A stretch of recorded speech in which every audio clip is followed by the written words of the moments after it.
bofrotbo, puff puff, Toogbei. This West African donut is simply addictive and has many, many interesting names.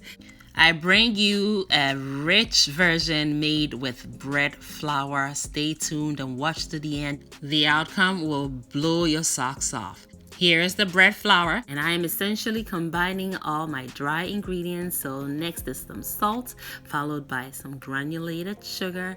And my first rich ingredient is some powdered milk. This is the Nido brand, and I love this brand.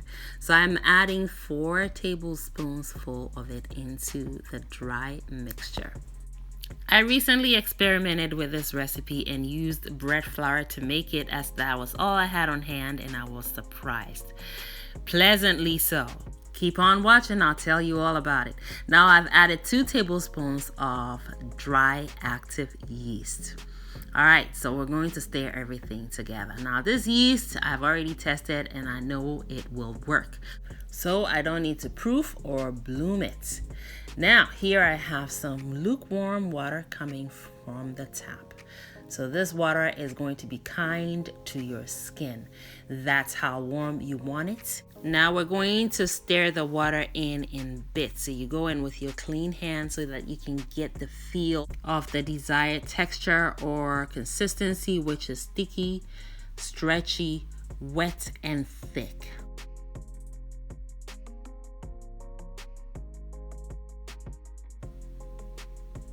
I melted some butter and I'm adding it now as my final rich ingredients.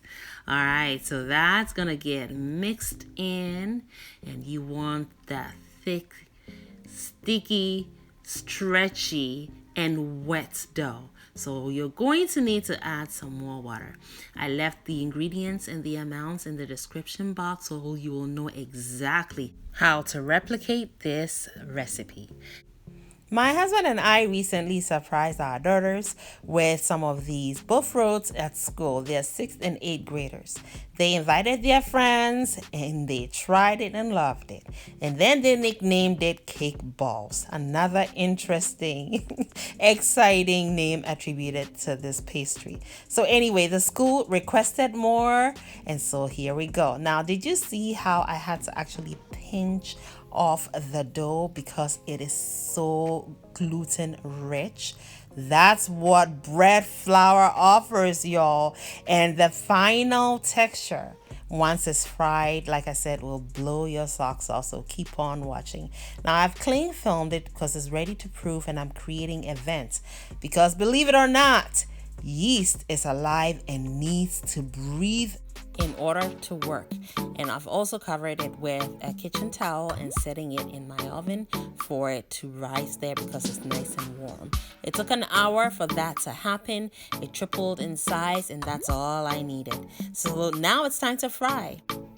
Now, very important, your oil must be very, very hot before you start dropping off the dough into it. Why? Because this is a very wet dough, and it tends to sink to the bottom before it inflates, all right, and rises to the top.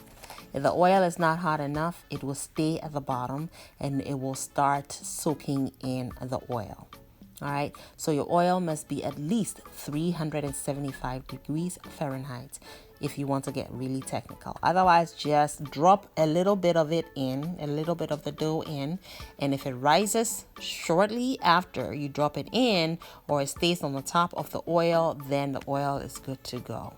And now I have deflated the dough. I am also practicing how to drop them safely into the hot oil.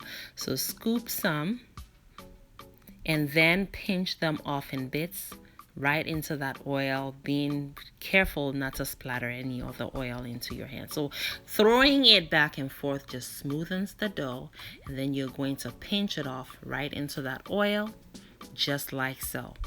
And when it hits that hot oil, it will eventually inflate again, get filled with air. And the more gluten there is in this dough, the more air you get in there. So it becomes light airy and crunchy on the outside and perfect. And there is gluten here, y'all, because we're using bread flour.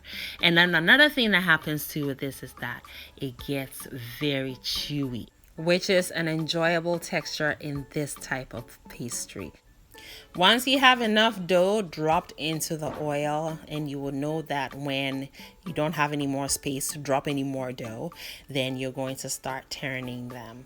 Now, interestingly, some of them just flip on their own once they are brown enough on one side. Before you get to manually turn them, they will just, do it on their own. They are very interesting pastries, really.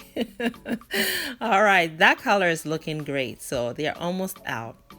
All right, perfect. Just look at these. Are they not beautiful? Oh, they are too stunning.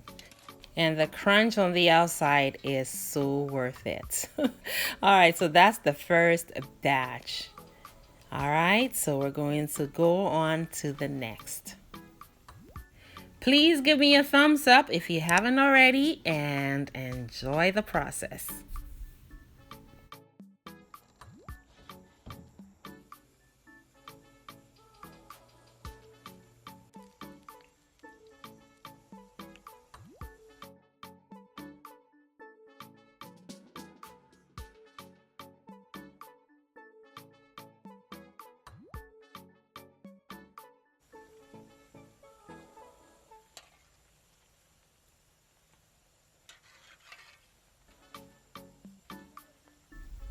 Now it's a good time to go in and start stirring. It will brown evenly on all sides. Don't even worry about it. Just stir it like you will stir your stew. Just do it carefully, preventing any splattering of hot oil. We're almost there. Look at these beauties. Yes, they are a sight to behold for sure. Next batch is done. Friends, we are ready to deliver these indulgent, sinful pastries to the school. Oh my goodness. You hear that? That is just beautiful. And now look at the inside. You see that? And it tastes amazing because it's rich, friends. Ooh, the sugar is enough. The salt is balancing everything. And the butter, you can definitely taste it, although we didn't use a lot. And the milk powder, oh, absolutely worth it. Friends, I thank you for watching, and I certainly hope that you have learned a thing or two and are inspired to try the recipe. Make it a great day and have fun, especially in that kitchen. Thank you, beautiful person, for watching the video all the way to the end. Kindly leave me a comment and subscribe down below. And don't forget to share the video as well. Also, watch more videos. It is chop time, and here in Anaba's kitchen, chop time is always yes, friends. So pull up a chair. We are all friends and family here.